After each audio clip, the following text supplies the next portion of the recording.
Hello and नमस्कार। मैं शुभम दुबे आप सभी का मालवी एकेडमी के ऑनलाइन लर्निंग प्लेटफॉर्म पे स्वागत करता हूं। तो कैसे हैं आप सभी लोग? सभी लोग अच्छे हैं, बढ़िया हैं। तो आइए करते हैं अपनी इस सेशन की सबसे पहली क्लास का शुभारंभ। तो सभी को राधे राधे, सभी को हर हर महादेव। तो as you all can see, today we are here to discuss about question nature and syllabus of quantitative aptitude and logical reasoning. तो बेसिकली मैं आपको quantitative aptitude and logical reasoning का लेक्चर देने वाला हूं आपके इस सेशन में। तो आज हम उसी के बारे में डिटेल डिस्कशन करेंगे। तो सबसे पहले आपके मन में बहुत सारे डाउट्स होंगे, बहुत सारे क्वेश्चंस भी होंगे कि सर जो पेपर होने वाला है उसका कैसा नेचर होने वाला है या मीडियम होने वाला है। हालांकि आपको और सारे टीचर्स ने भी बताए होंगे, लेकिन लॉजिकल रीजनिंग और मैथ्स में कैसे क्वेश्चन रहने वाले हैं उसके बारे में आज हम डिस्कस करेंगे। और उसके बाद भी हम कुछ और भी चीज़ों को जानेंगे कि जैसे क्लैट में जो आप एग्ज़ाम देने जा रहे हो वो उसका नेचर कैसा होने वाला है, या क्लैट का नेचर ऐसा क्यों है ना। क्योंकि बाकी एग्जाम्स में तो सर केवल क्वेश्चंस के सिलेबस जो होते हैं उसके छोटे छोटे क्वेश्चन पूछ लिए जाते हैं, लेकिन यहाँ पे ऐसा नहीं, यहाँ पे थोड़ा सा डिफरेंट रहने वाला है चीज़, है ना। तो आइए देखते हैं, जानते हैं। तो सबसे पहला स्लाइड हमारा क्या कहता है? सबसे पहला स्लाइड हमसे पूछता है कि what is CLAT. What is CLAT sir? CLAT मतलब सबको पता है सर कि कॉमन लॉ एडमिशन टेस्ट, है ना। लेकिन सर क्या क्लैट का मीन्स यही है सर? नहीं। क्लैट का मतलब नाम सुनते ही आपके माइंड में क्या आता है कि अगर मैं इस एग्ज़ाम को क्वालिफाई करता हूं तो मुझे इंडिया की सबसे top universities, top law university में एडमिशन मिलेगा। तो भाई टॉप लॉ यूनिवर्सिटी में एडमिशन चाहिए तो उसकी भी तो आपसे कुछ एक्सपेक्टेशंस होंगी। ऑब्वियस सी बात है कि फ्यूचर में आप जब टॉप लॉ यूनिवर्सिटी से निकलोगे तो आप एक टॉप के लॉयर या टॉप के एडवोकेट बनोगे इन फ्यूचर, है ना। तो एडवोकेट बनने के लिए आपके पास वैसी कुछ होनी भी तो चाहिए क्वालिटी सर, है ना। तो उसी के लिए ये टेस्ट होता है। और ये टेस्ट ऐसा नहीं कि बहुत टफ होता है, लेकिन ये टेस्ट थोड़ा सा डिटेलिंग पे ज़्यादा फोकस करता है। डिटेलिंग मतलब फैक्ट्स पे ज़्यादा फोकस करता है, क्योंकि भाई जो भी लीगल बंदा रहेगा उसको फैक्ट्स पे ही तो बात करनी होगी। आप कल को जज के सामने जाओगे तो क्या बोलोगे? फैक्ट्स पे आप अपने फैक्ट्स रखोगे। जितने ज़्यादा आप अपने फैक्ट्स रख पाओगे, पॉजिटिव फैक्ट्स रख पाओगे, उतनी ही तो आपकी केस स्ट्रांग होगी ना सर, है ना। तो इसीलिए वो उसकी रिक्वायरमेंट ऐसी है कि आपके पास ऐसे क्वेश्चंस अभी से पूछे जाए कि जिसमें हम पता कर पाए कि क्या इस बंदे के अंदर या इस बच्चे के अंदर ऐसी क्वालिटी है, क्या वो चीज़ों को केवल एक चीज़ों के तरीके से नहीं दिखता है। जैसे ये बॉटल है, हम ऐसे normal person, as a normal person देखें तो हम इसको देखते हैं सर ये बॉटल है, लेकिन एक लीगल पर्सन देखेगा तो वो सोचेगा कि ये बॉटल कैसे बना, ये किससे बिलोंग करता है, और जिससे बिलोंग करता है उसके पास क्या क्या अथॉरिटी है इसके लिए कि वो क्या क्या कर सकता है इसके साथ। जो बॉटल जिसकी है वो इसमें पानी पी भी सकता है, वो इसमें पानी भर के रख सकता है, उसका मन करे इस बॉटल को तोड़ भी सकता है, इस बॉटल को फेंक भी सकता है, या किसी को गिफ्ट भी कर सकता है। तो वो हर चीज़ों, हर पहलू पे वो ध्यान देता है। तो उन्हीं सब डिटेलिंग्स के आपको क्वेश्चन पे भी मिलेंगे। तो आइए एक एक करके जानते हैं हमारे जो दो सब्जेक्ट्स हैं, लॉजिकल रीजनिंग और क्वांटिटेटिव मैथ्स, या जिसको क्वांटिटेटिव टेक्निक्स नाम यहाँ पर दिया गया है, उसका पैटर्न कैसा रहने वाला है सर, है ना। तो आइए बिल्कुल। तो बच्चे सबसे पहले हम बात करेंगे, हमारे पास 5 सेक्शंस होते हैं, 5 क्वेश्चन सेक्शंस होते हैं। आप सभी को पता है, English language, current affairs, legal reasoning and logical reasoning और क्वांटिटेटिव टेक्निक्स। हम बेसिकली इन दो टॉपिक्स पे बात करेंगे, इन दो सब्जेक्ट्स पे बात करेंगे, किन पे? लॉजिकल रीजनिंग और क्वांटिटेटिव टेक्निक्स। तो बच्चे हमें ये सबको पता है कि 120 क्वेश्चन होता है, 120 मिनट्स होते हैं, एक क्वेश्चन पे 1 मार्क्स और नेगेटिव मार्किंग 0.25, मतलब 1/4, है ना। वो सब चीज़ें आपको पता है। आगे बात करते हैं सर, हम देखते हैं क्वेश्चन का ट्रेंड कैसा रहा, है ना। ये तो पता होना चाहिए ना सर, जो सब्जेक्ट हम पढ़ने जा रहे हैं उसका वेटेज कितना है। तो वेटेज देखा जाए सर, तो वेटेज अगर आप देखेंगे तो आप देखेंगे रीजनिंग। पहले बात करते हैं लॉजिकल रीजनिंग की। लॉजिकल रीजनिंग 2020 में 30, 2021 में 30, 2020, मतलब अगर देखा जाए कि 2023 तक तो सर ये बिल्कुल कैसा चल रहा था, इक्वल था, है ना। हर सेक्शन या हर ईयर में सेम क्वेश्चन, या सेम क्वेश्चन नहीं, मतलब इक्वल क्वेश्चन पूछे गए। लेकिन सर 2024 में थोड़े से कम पूछे गए। सेम ऐसा ही मैथ्स के साथ भी है। मैथ्स में भी देखा जाए तो 15, लेकिन यहाँ पे देखा जाए तो केवल 12 क्वेश्चन पूछे गए, है ना। तो अगर मैं देखूं कि दोनों सेक्शन में इस बार भी अगर इतना ही क्वेश्चन पूछता है तो भी 35 to 40 क्वेश्चन इस बार भी पूछे जाएंगे। तो मतलब एक काफ़ी अच्छा खासा वेटेज है, और अच्छा खासा वेटेज के साथ ईजी होते हैं सर। ईजी कैसे होते हैं? देखिए, लीगल रीजनिंग में आपको पढ़ने के लिए, लीगल रीजनिंग में, या मैं पूछूं कि जो लीगल रीजनिंग आपको, तो उसमें आपको लीगल की सारी चीज़ें जाननी होंगी, लेकिन इसमें कुछ सेलेक्टिव टॉपिक्स आपको पढ़ने हैं। रीजनिंग एंड क्वांटिटेटिव टेक्निक्स में सेलेक्टिव टॉपिक्स पढ़ने हैं। तो ये बेसिकली अगर इन चीज़ों को देखा जाए तो ये काफ़ी ईजी होते हैं, और ये आपके लिए स्कोरिंग होंगे, और आपके एग्जाम में जो रैंक आएगा वो यहीं से आएगा, क्योंकि ये तो सारा लीगल का बंदा पढ़ता है, ये तो सारा बच्चा पढ़ता है भाई, तुम क्या नया पढ़ोगे, वो यहाँ से आएगा, है ना। तो आइए जानते हैं सर इनका नेचर कैसा होता है। सबसे पहले बात करेंगे क्वांटिटेटिव लॉजिकल रीजनिंग की, है ना। लॉजिकल रीजनिंग की बात करें बच्चे, तो इसमें क्वेश्चन जो होते हैं, देखिए क्लैट में सारे क्वेश्चन आपके पैसेज फॉर्म में होते हैं। पैसेज अभी मैंने बोला डिटेलिंग चाहिए सर, उसको आपसे फैक्ट्स का नॉलेज चाहिए कि आप फैक्ट्स को कितना जल्दी ग्रैस्प कर पा रहे हैं और कितना जल्दी उसको समझ के उसके बारे में कुछ अपना डिसाइड कर पा रहे हैं, है ना। तो उसीलिए सर यहाँ पे पैसेज फॉर्म में क्वेश्चन मिलेंगे आपको, पैसेज फॉर्म में क्वेश्चन मिलेंगे, और 4 पैसेज, 5 पैसेज, 6 पैसेज, और हर पैसेज में 5 क्वेश्चन या 6 क्वेश्चन हर पैसेज के इर्द गिर्द घूमता रहेगा, है ना। तो आइए जानते हैं सर, ये तो पैसेज फॉर्म में क्वेश्चन मिलेंगे, ये पता चल गया, लेकिन सर क्वेश्चन में टॉपिक्स क्या रहेगा, सिलेबस क्या रहेगा। तो लॉजिकल रीजनिंग सुनते ही बच्चों के माइंड में आता है कि रीजनिंग के सारे टॉपिक्स मुझे पढ़ने होंगे। नहीं भाई, ऐसा कुछ भी नहीं है। लॉजिकल रीजनिंग में आपको सारे टॉपिक्स नहीं पढ़ने हैं, आपको एक्चुअली में लॉजिकल रीजनिंग ही नहीं पढ़ना है। आपको पढ़ना क्या है, आपको पढ़ना है बच्चे क्रिटिकल रीजनिंग। क्या पढ़ना है, क्रिटिकल रीजनिंग। क्रिटिकल रीजनिंग मतलब समझते हो कि सर जब हमारे पास कॉम्प्लेक्स सिचुएशंस हो या कॉम्प्लेक्स एक हमारे पास कोई स्टोरी नरेट की जाए तो हम उससे पता करें। जैसे आप अपने दोस्त से आते हो, बात करते हो बच्चे कि आज मैं गया था वहाँ पे, तो 2 लोगों को मैंने देखा तो वो आपस में लड़ रहे थे, तो आप अब लड़ रहे हो तो उस पर आके डिस्कस करते हो ना। अब डिस्कस करते हो तो आप अपने सोच या अपनी थिंकिंग के अकॉर्डिंग वहाँ की चीज़ों को नरेट कर पाते हो कि सर ये रीज़न रहा होगा या उसके बाद ये हुआ होगा। आपने सोचा होगा ना यार हम तो चले आए लेकिन लड़ाई के बाद क्या हुआ होगा। ऐसी छोटी छोटी चीज़ें आपकी डेली लाइफ में होती रहती है कि आप अपना एक अजम्पशन बनाते हो, अपना एक कंक्लूजन बनाते हो किसी भी स्टोरी या किसी भी इंसिडेंट के ऊपर, है ना। तो वैसे ही क्वेश्चन भी आपको मिलेंगे। तो क्रिटिकल रीजनिंग आपको इन्हीं सब चीज़ों के बारे में बताएगा छोटे छोटे फॉर्म में, है ना। जैसे देखो, अगर मैं देखूं आपके एग्जाम में जो क्वेश्चन आता है डायरेक्ट क्रिटिकल रीजनिंग के छोटे छोटे फॉर्म में नहीं आएंगे। आपके एग्जाम में ऐसा क्वेश्चन आएगा, एक ऐसे पूरा सा स्लाइड दे दिया जाएगा, एक पैसेज दे दिया जाएगा और उसमें 5-6 क्वेश्चन दे दिए जाएंगे। अब वो क्वेश्चन में क्या क्या पूछा जाएगा, उस क्वेश्चन में पूछा जाएगा कि बताइए कि इस पैसेज से आप क्या अज्यूम कर पा रहे हैं या इस पैसेज से आप क्या कंक्लूड कर पा रहे हैं कि ये पैसेज कहना क्या चाहता है, या और इस पैसेज से जो ऑथर है उसका थीम क्या है सर, उसका आइडिया क्या है। ऐसे छोटे छोटे क्वेश्चन पूछे जाएंगे। लेकिन इन छोटे छोटे क्वेश्चन को करने से पहले आपको इस एक बड़े से पार्ट को पढ़ना पड़ेगा। इस बड़े से पार्ट में बहुत छोटे छोटे पार्ट्स हैं, उनको जानना पड़ेगा।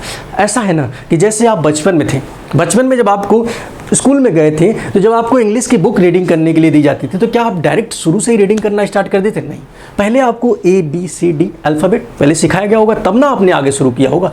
वैसे ही सेम यहाँ पे बच्चे, अगर आपको इस पैसेज को सॉल्व करना है तो पहले ये ABCD मतलब कि क्रिटिकल रीजनिंग के छोटे छोटे पार्ट्स को समझना होगा। जब आप उसको समझ लेंगे तो फिर ये आपको क्या लगेगा जानते हो, जैसे इंग्लिश में आपने रीडिंग कम्प्रिहेंशन देखा है, सेम सर वही है, ये कुछ अलग नहीं है। तब आप सोचोगे सर कितना ईजी है। बस ये 5-6 टॉपिक्स आप अच्छे से पढ़ लेते हो तो उसके बाद से ये क्वेश्चन आपके कभी गलत हो ही नहीं सकते। RC भाई रीडिंग कॉम्प्रिहेंशन वही होने वाला है ना। तो इन चीज़ों में हम डिटेल में डिस्कशन करेंगे कल से, जब हमारा PYQ सीरीज आएगा और हमारी बैचेज जब स्टार्ट होंगे वहाँ पे। बेसिकली अब आप सोच रहे होगे सर ये आर्गूमेंट्स, अजम्पशन, इन्फरेंस या कंक्लूजन या cause and effect, cause of action क्या होता है। तो आप लीगल स्टूडेंट हैं, है ना। तो आपके लिए मैं एक देता हूँ एग्जाम्पल। सर ये कोर्स ऑफ एक्शन की बात कर लेते हैं। जैसे मैंने कहा कि अभी बिहार में आपने देखा होगा कि कई सारे ब्रिजेज कोलैप्स हो गए, है ना, हो गई ना कोलैप्स। तो कोलैप्स हो गई तो गवर्नमेंट को उस पर एक्शन लेना होगा भाई, लीगल एक्शन लेना होगा। तो भाई कोर्स ऑफ एक्शन वही है कि अगर आपको एक मैं सिनेरियो दे दूँ, एक प्रॉब्लमेटिक सिचुएशन दे दूँ तो आपका क्या होगा उस पर कोर्स ऑफ एक्शन। तो गवर्नमेंट, जो बिहार की गवर्नमेंट, अगर मैं बोलूं कि वहाँ पे कोलैप्स हुआ, जो भी बिल्डिंग्स या जो भी ब्रिज कोलैप्स हुई, तो अब उसका लीगल एक्शन क्या होना चाहिए। उसका लीगल एक्शन ये होगा ना कि जो वहाँ पे कॉन्ट्रैक्टर्स थे, जो भी वहाँ पे इंजीनियर्स हैं, उन पे एक लीगल कमेटी बैठाई जाए, उन पे जांच की जाए कि सर क्या क्या इसमें कहाँ फॉल्ट था, और उसके अकॉर्डिंग आगे प्रोसीड करके अगर वो पाए जाते हैं कन्विक्टेड तो सर उनको कुछ सजा दिया जाए, है ना। तो वैसा ही सर यहाँ पे कोर्स ऑफ एक्शन होगा। लेकिन कोर्स ऑफ एक्शन भी ऐसा होना चाहिए कि ऐसा नहीं कि जैसे अब क्या बिहार गवर्नमेंट सुनी कि हाँ यार कोलैप्स गिर गया तो क्या वो जाएगा तुरंत कॉन्ट्रैक्टर को गोली मार देगी? नहीं, ऐसा हार्श कोई भी सॉल्यूशन आप नहीं देंगे या हार्श कोई भी एक्शन नहीं लेंगे। आप ऐसा एक्शन लेंगे जो लीगली क्या हो, सही हो, जो लीगली आप प्रोसीड कर सके, है ना। तो ऐसे ही क्वेश्चंस आएंगे। अजम्पशन की बात करता हूँ। जैसे मैं अजम्पशन में कैसे क्वेश्चंस पूछे जाते हैं इसको अभी बात कर ले रहे हैं, इसके बाद हम लोग आगे बढ़ेंगे। बाकी डिटेल डिस्कशन हम लोग PYQ में। अजम्पशन में जैसे मैं कहता हूँ कि कोई भी चीज़ करने से पहले अजम्पशन, जैसे आपको ये नोटिफिकेशन मिला क्लैट एग्जाम का नोटिफिकेशन मिला तो उसमें ये लिखा गया है कि 12th पास स्टूडेंट जो है वही इसको भरेंगे या फिल करेंगे, या उसके पीछे एक एलिजिबिलिटी क्राइटेरिया लिखा गया, वहाँ पे नोटिफिकेशन में दिया गया। तो एलिजिबिलिटी क्राइटेरिया देने का मतलब क्या है? एलिजिबिलिटी क्राइटेरिया देने का मतलब यही है बच्चे कि जो एग्जामिनर है या जो भी पेपर आपका लेने वाला है वो ये अज्यूम करता है कि जो बच्चा अब ये एलिजिबिलिटी क्राइटेरिया पढ़ लेगा तो वो अगर उसमें लाइक करता होगा तभी फॉर्म भरेगा, अदरवाइज नहीं भरेगा। तो वो पहले आपको फॉर्म देने से पहले उसने ये अज्यूम किया। तो अजम्पशन क्या होती है सर? पूर्व धारणा, या मैं कह सकता हूँ हिंदी में सर कि जब हम किसी भी चीज़ को पहले होने से पहले उसका कुछ तर्क लगा देते हैं। जैसे आपको कोई, मैं बोलूँ कि सर आप जाते होंगे रोड पे लिखा होगा कि यहाँ पे थूके नहीं, है, और भी बहुत सी चीज़ें लिखी होती हैं। तो क्या लिखने के बाद भी कुछ लोग थूकते हैं, लेकिन जो लिखने वाला था उसका तो पॉजिटिव थिंकिंग था ना भाई कि अगर ये पढ़ लेगा तो शायद सामने वाला ना करे, तो वो अज्यूम किया था। अब आप तो चले आप करेंगे भाई जो नहीं करना है ना। तो ऐसे क्वेश्चंस रहेंगे, इनको हम डिटेल में डिस्कस करेंगे जब हमारी बातें, जब हम करेंगे आगे डिस्कस, जब हमारे PYQ सीरीज चालू होगी तब। अगला हमारा सेक्शन होने वाला है क्वांटिटेटिव टेक्निक्स। क्वांटिटेटिव टेक्निक्स कैसा होने वाला है बच्चे?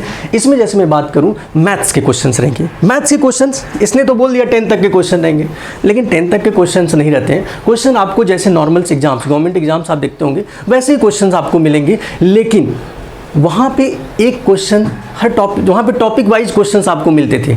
यहाँ पे आपको टॉपिक्स तो मेंशन है सर, सिलेबस में टॉपिक्स तो मेंशन है कि जैसे मुझे ये टॉपिक्स पढ़ लूँगा तो इतने से, लेकिन ऐसा नहीं कि इससे एक क्वेश्चन अलग आ जाए, इससे एक क्वेश्चन अलग आ जाए, इससे एक क्वेश्चन अलग आ जाए, ऐसा नहीं होने वाला है।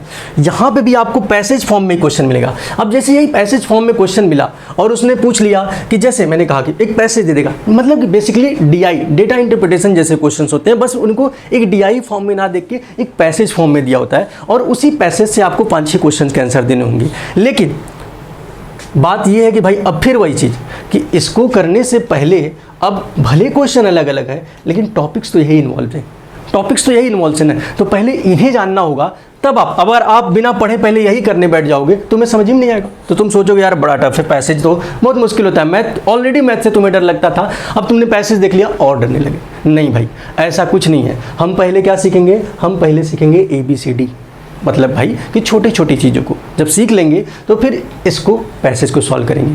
और पैसेज में हम बोले कि इतने बड़े सिलेबस में आपको, मुझे लगता है कि इन 4 टॉपिक्स को अगर आप पढ़ लेते हैं तो हमको लगता है कि अगर मैथ का 3 पैसेज आएगा तो 2 पैसेज इसी से आएगा। ये एक पैसेज कभी कभी 2020 में एक क्वेश्चन मेंसुरेशन से पूछा गया है, लेकिन हाँ अगर पूछा जाएगा मेंसुरेशन का क्वेश्चन तो पैसेज का पूरा मेंसुरेशन, पैसेज में जो क्वेश्चन होंगे सारे के सारे मेंसुरेशन से होंगे। तो आपको पढ़ना सब कुछ है, लेकिन हाँ मेजर टॉपिक से है, माइनर टॉपिक से है, हम एक एक चीज़ों को डिटेल में पढ़ेंगे। और क्वेश्चंस कैसे होंगे उसका नेचर आपने देखा कि सर आपको पैसेज फॉर्म में दिया होगा, है ना।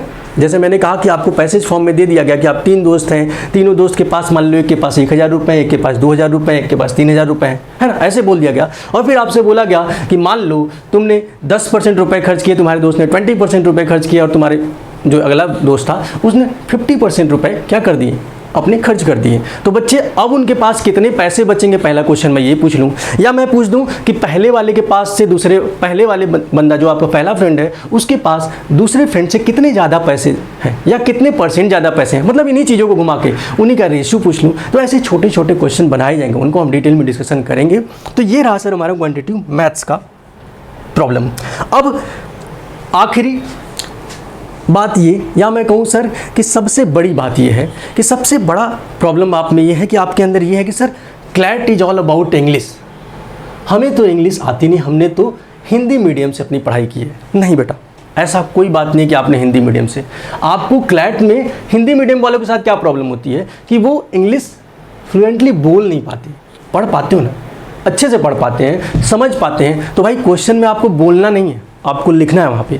तो अगर आपको इंग्लिश पढ़नी आती है तो धीरे धीरे आप करोगे क्वेश्चन को, क्योंकि आप अब पहले बार ऐसा क्वेश्चन देखोगे तो हाँ थोड़ी सी प्रॉब्लम आएंगी, लेकिन लैंग्वेज बैरियर नहीं है बेटा।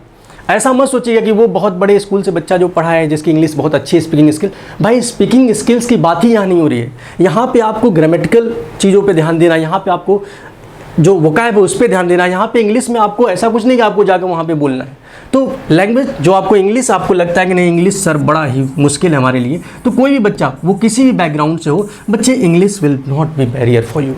इन दिस एग्जाम, है ना। आपको एक एक चीज़ें डिटेल में हर सब्जेक्ट्स के आपको मिले ही होंगे सिलेबस।